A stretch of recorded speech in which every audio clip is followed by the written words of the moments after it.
bisa coba masuk di harga sekian ini karena dia sedang berada di low-nya. Tapi ini disclaimer lagi, bukan suatu ajakan ya Iya, gitu. karena Ya. bisa aja juga jebol ya, kita nggak pernah tahu dia bakal mantul di situ atau Yes, yes. lagi. Benar. Benar benar benar. Tapi kalau candlestick-nya sih sebenarnya dia sudah ada doji di sini ya. Ada sedikit perlawanan ya, sedikit Hmm, perlawanan di level segini, bisa aja dia memang ketahan di sini. Tapi tidak ada jaminan juga kalaupun kita masuk langsung naik ke atas gini ya. Ya nggak memang pasti. sih kalau kita kalau kita beli saham pasti ekspektasinya harganya naik. Iya, Masa beli ekspektasinya turun? iya. Oke. Nah, Okay. Ya, karena kita udah bahas soal IHSG dan juga IDX Tekno ya tadi. Mungkin sekarang kita bakal masuk ke topik utama kita nih, Pak. Sebenarnya ya. bisa sih kita tuh screening saham window dressing menggunakan teknikalnya, atau biasanya kan kalau window dressing tuh ada sentimen-sentimen atau lihat dari siklikalnya gitu. Emang bisa ya Ya. pakai teknikal? Oke, sebenarnya pemahaman di analisa teknikal itu ada satu konsep dasar yang paling penting yang dipegang oleh semua teknikal analis ya, yaitu market discount everything. Ya, maksudnya Hmm, apa? Maksudnya gini, uh, semua pergerakan yang di market itu telah mewakili semua faktornya.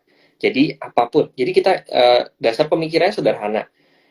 Kita di market itu ada banyak sekali para pelaku pasar dan semua punya motivasi sendiri-sendiri. Benar kan? Ada investor, ada trader, ada orang yang baru join disuruh beli ikut-ikutan, hmm, ada karena kata teman, ada yang beli sahamnya karena uh, perusahaannya terkenal gitu kan. Kadang-kadang kita nggak ngerti perusahaan apa sih mau dibeli, udah yang sering-sering di sekitar kita dibeli gitu kan. Nah ini iya, motivasinya banyak banget.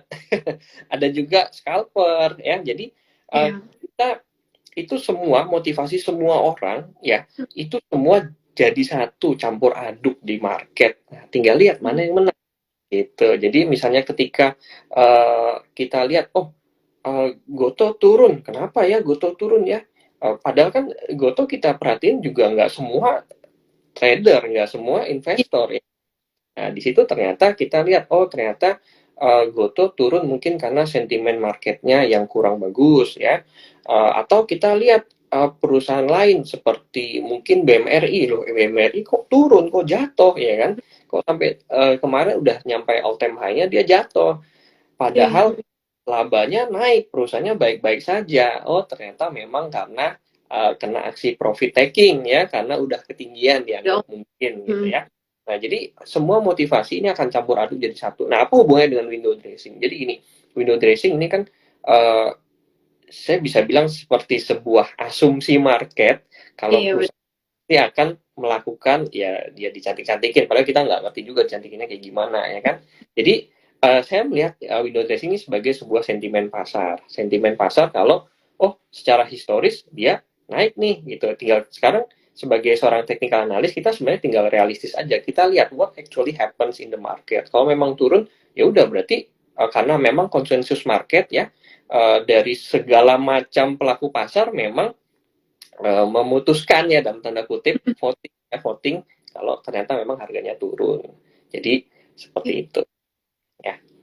Oke, nah Jadi kalau gitu, pada intinya technical analysis itu berbicara tentang what actually happens in the market. Jadi saya bisa iya, bilang bisa lebih. banget untuk melihat window dressing gimana sih tentang dengan technical analysis ya bisa dianalisa dengan analisa teknikal. Iya, betul banget. Nah, mungkin kan sekarang berarti bisa dibilang analisa teknikal tuh lebih objektif ya, apalagi dilihat di kondisi market yang lagi kayak gini, Ya. itu yang mungkin terlalu banyak berita dan juga sentimen-sentimen yang kita terima, yang Hmm, kita juga jadi hmm, pusing sendiri. Nah, hmm. nah, di yang kondisi lagi kayak gini nih, ada nggak sih sektor yang menarik secara teknikalnya? Kan bisa dilihat tuh tadi semua Oke. ambil sektor ikutan turun gitu ya, karena ISG juga jebol. Hmm, hmm. Hmm, Ya, jadi pertanyaan gini ya, cara screeningnya ya menggunakan analisa iya, teknik.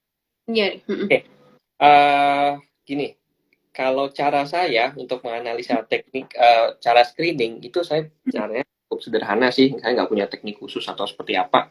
Ini hmm, saya buka aplikasi atau website ya, TradingView. Saya di hmm, sini udah bikin listnya, semacam watchlist hmm. ya. Ya, jadi saya udah bagi per sektornya. Nah, jadi saya udah bagi per sektornya. ada healthcare, kemudian ada diversified metals, ada gold and steel, coal, energi, oil dan gas, jadi macam-macam. Nah, di sini saya tinggal melihat sektor mana sih yang lagi menarik sebenarnya. Saya tinggal ngelihat, oh ternyata sektor gas-gas ini agak agak bagus-bagus nih. Nah, kemudian baru saya coba lihat, oh energi gimana ya. Nah, baru saya ngelihat misalnya seperti apa. Oh, ternyata ini kok rasanya lagi downtrend nih ya, ada lower low, lower high, lower low lagi gitu. Oh ternyata udah deh skip, saya cari sektor yang lain. Jadi seperti itu. Atau kalau ngelihat langsung ke ide teknologi, ya teknologi sebenarnya juga lumayan ya. Ada beberapa yang memang hijau-hijau, ada yang merah juga. Kemudian kalau ngelihat diversified metal nih kayaknya sentimennya bagus ya. Nah baru kita ngelihat di sini. Nah sebenarnya uh, cara saya screening ini cukup sederhana dan saya punya tipsnya. Nah, dari sektor-sektor tersebut kan ada banyak banget ya perusahaan. Nah, yang pertama kita dalam membuat listnya ini kita harus bikin saham-saham yang dalam tanda kutip cukup liquid ya, jangan misalnya diversified metal isinya kok dikit banget di tempat saya. Iya itu karena saya sudah pilihin, nggak semuanya saya masukin gitu. Dan juga ngelihat sektornya banyak banget gini, gimana caranya ngeliatin semuanya? Nah saran saya we cannot see everything ya kan. Jadi menurut saya kita harus punya fokus. Maksudnya gimana? Sektor kan banyak ya, kita punya fokus mana yang harus kita kuasai sektornya. Saya kan juga buka kelas ya, saya selalu bilang di kelas saya bilang kayak gini, kalau dalam mengatur screening seperti ini, kita harus tahu, kita harus pahami, kita harus bertrading atau investasi di sektor yang kita pahami. Sebagai contoh, misalnya, oh saya nggak terlalu paham healthcare, udah deh mending nggak usah, ya kan? Mending nggak usah. Kalau kalau saya nggak ngerti semua gimana, ya harus belajar dong. Kita juga harus punya effort untuk belajar, ya kan? Sektor banking, wah sektor banking ini fungsinya kita untuk mengetahui sektor tersebut, kita pahami sektor tersebut adalah supaya kita bisa ngerti sentimen market, sentimen berita, ini dampaknya apa terhadap sektor tersebut. Nah, kalau saya juga bukan berarti saya paham semua sektor, enggak sih, enggak, saya juga punya keterbatasan, saya juga nggak bisa mantau semua market, jadi saya cuma ngelihat sektor yang saya pahami, kemudian saya ngelihat sektor yang mungkin yang agak mirip-mirip sedikit kayak misalnya saya kan cukup cukup memantau ya diversified metal ya, kemudian saya oh ya kayaknya gold ini juga bisa dipantau dikit-dikit gitu. Sektor apa ya CPO saya nggak terlalu bisa, jadi saya nggak terlalu mantau juga, tapi memang saya juga kadang-kadang ngeliatin sektor CPO seperti ini misalnya, ini ada CPO ya. Nah ini CPO, ada TAPG kali, saya juga bikin listnya, saya tinggal lihat, wah ini kok kayaknya bagus-bagus ya, sentimennya nggak terlalu banyak merah-merahnya, kemudian saya tinggal ngeliat aja AALI, oh ternyata AALI juga sebenarnya juga not very good secara teknikal ya. Jadi memang kalau banyak sih yang bilang saya kok caranya manual banget, ya cara saya memang manual seperti ini, tapi jadinya nggak terlalu ribet, nggak terlalu pusing buat mikir. Dipantau gitu ya, harus dipilih juga. Intinya screeningnya tuh pertama kita pilih dulu beberapa sektor aja, nggak usah semuanya maksimal saing gitu ya. Yang penting beberapa dan kita pahamin betul sektor itu supaya emang benar-benar paham gitu kita mau beli apa dan nggak cuma asal orang ya. Iya benar. Karena sektor banyak, saham banyak, siapa yang bisa mantau gitu ya? Kecuali memang punya tim sendiri-sendiri. Kalaupun ada tim, mereka juga pasti akan bagi-bagi. Lu pasti sektor ini, ya bagi-bagi, nggak mungkin semua bisa dipantau. Apalagi kalau kita trader retail sendiri-sendiri, bukan trader berkelompok seperti itu ya. Jadi ya saya realistis ya nggak bisa. Iya, harus ya pokoknya fokus aja gitu ya supaya lebih gampang analisanya juga. Nah, tapi memang kita juga harus melihat sektor yang lagi, misalnya, oh saya nggak mantau healthcare, tapi yang lagi ngehit sekarang healthcare, ya udah kita juga boleh kok lihat kayak gitu, it's okay, kita nggak ada aturan bakunya. Iya. Oke, mungkin kita lanjut ke next question kali ya. Nah, Ini bisa nggak sih analisa teknikal itu dibarengin sama sentimen-sentimen yang ada? Apalagi kayak misalkan kita dapat berita ini nih, kita tuh cek secara teknikalnya dulu dan nggak cuman kemakan berita gitu, atau gimana? Ya, jadi seperti yang saya bilang tadi di awal, memang analisa teknikal itu dasarnya adalah justru ngumpulin semua sentimen dan lihat Hmm. hasilnya seperti apa. Jadi market discount everything ya. Nah, dan Hmm. di sini uh, kalau kita lihat, memang kita harus ngelihat per sektornya dan juga langsung lihat analisanya. Jadi seperti itu. Oke, berarti emang harus kayak gitu ya, justru kita dapat berita apa, terus kita cek secara teknikalnya ya, supaya lebih objektif dan kita Benar. tahu kapan harus belinya.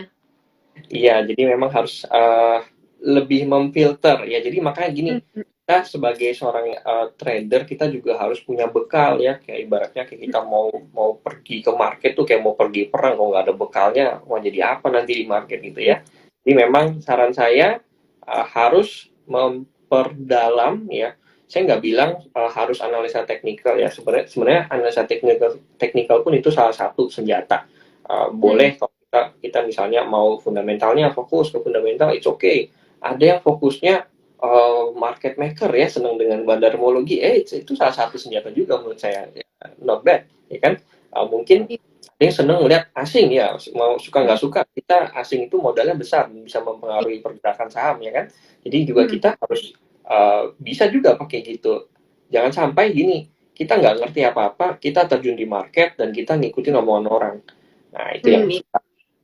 ya. Jadi boleh sebenarnya di sosial media, di berbagai banyak rekomendasi-rekomendasi ya udah banyak banget. Itu akan lebih baik kalau kita bisa filter sendiri. Hmm. Iya. Gitu. Pokoknya intinya kita harus ngerti dulu lah ya, kita mau beli apa, jangan sampai ya ikut-ikutan orang aja gitu, dan jadinya Yes, mau beli apa juga walaupun udah ngertinya harus dapat paham dulu. didikan dari langit ya. Iya. Gimana? Ya, ya, seperti itu.